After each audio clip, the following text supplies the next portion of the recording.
নতুন প্রজন্মের কর্ণকোহরে সৈয়দনা ওমরে ফারুকের ইতিহাস পৌঁছে দেওয়ার দরকার আছে না নাই?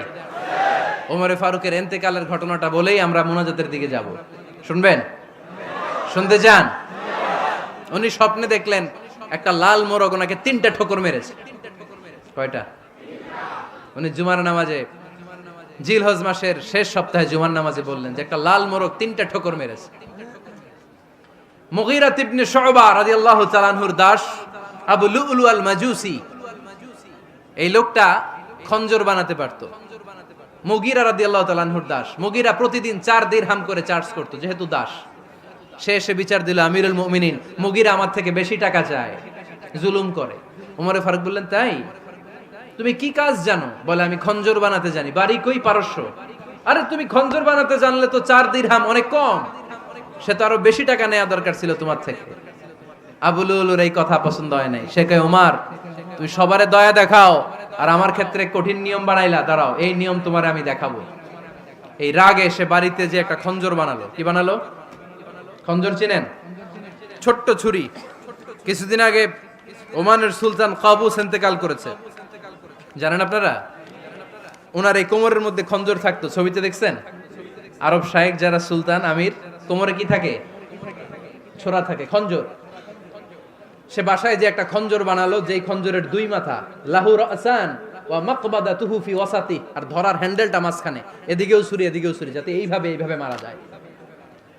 সে ধার দিতে লাগলো আর বলল, ওমর দাঁড়াও, তোমারে আমি দেখাবো। ওমরে ফারুক মসজিদে নববীর ইমাম, ফজরের নামাজের সময় এ আবু লুলু আল মাজুসি বুরনুস পরে, চাদর পরে, লুকিয়ে লুকিয়ে, সে অগ্নি উপাসক, মুমিন নয়। ওমরে ফারুককে অ্যাটাক করার জন্য গেলেন মসজিদে নববীতে। ওয়াকানু ইউসাল্লুনা বিগালাস, তখন ওনারা অন্ধকারে নামাজ পড়তো। নামাজের সময় যখন হলো, লুকিয়ে লুকিয়ে প্রথম কাতারে ওমরে ফারুকের পিছনে মুয়াজ্জিনের পাশেই দাঁড়ালেন, হাতে খঞ্জর। একামত হলো, ওমরে ফারুক সালাত শুরু করলেন, ফজরের সালাত, আল্লাহু আকবার। নামাজ শুরু করলেন, সূরা ফাতিহা বললেন। আরেকটা সূরা যখন পড়তে যাবেন, in the mean time Abu Lulu এই খঞ্জর নিয়ে ওমরে ফারুকের বুকের মধ্যে 3টা স্টেবিং করলেন। একটা মারলেন নাভির নিচে, মারার সাথে সাথে পাকস্থলী কেটে গেল। আরেকটা মারলেন পাজরে, পাজর ছিঁড়ে গেল। 3টা মারার পরে ওমরে ফারুক বললেন, কাতালানি আল কালব, এক কুকুর আমাকে মেরে ফেলেছে। পেছন থেকে এক সাহাবীকে টান মেরে সামনের দিকে নিয়ে গেলেন, তুমি নামাজের ইমামতি করাও। আর ওমরে ফারুককে বাকিরা ধরাধরি করে পেছনে নিতে আরম্ভ করলেন। আর এই আত্মাই আক্রমণ যে করেছে, সে কাতারের মাঝখান দিয়ে যেতে আরম্ভ করলো আর 2 দিকে ছুরি মারতে আরম্ভ করলো।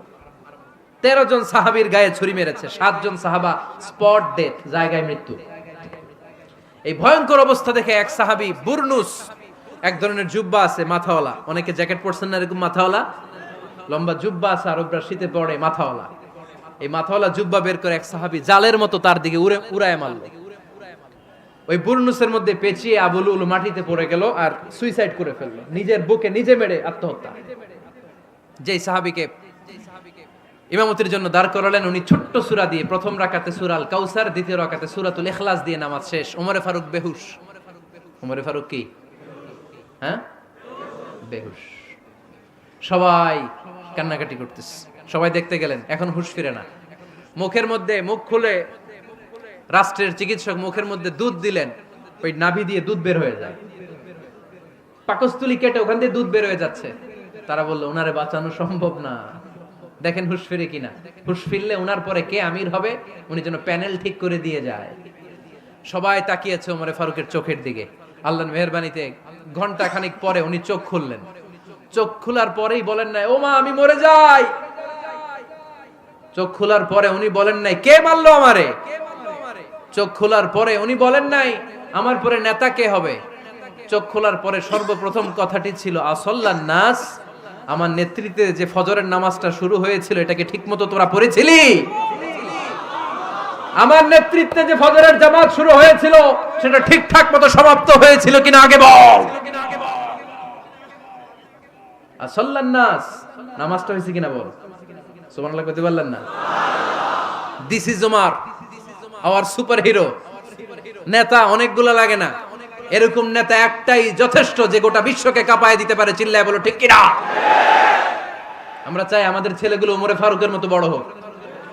আমরা চাই আমাদের ছেলে মেয়েগুলো খাব্বাব, খুবাইব, সাইয়েদনা আলী, উসমান, আবু বকর রাদিয়াল্লাহু তাআলা আনহুর অনুসরণে বড় হোক। ঠিক কিনা?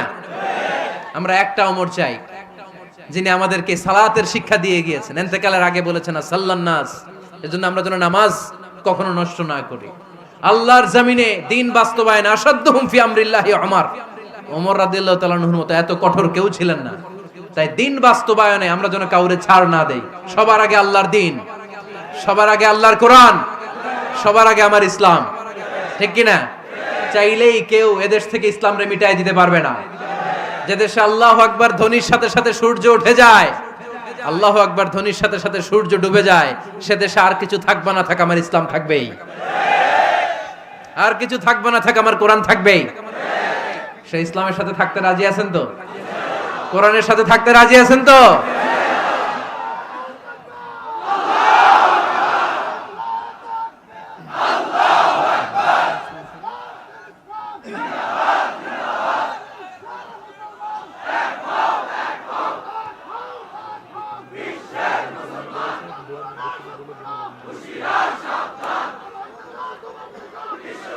আল্লাহ আমাদের সবাইকে কবুল আর মঞ্জুর করে নেয়। আমরা পড়ি আমিন।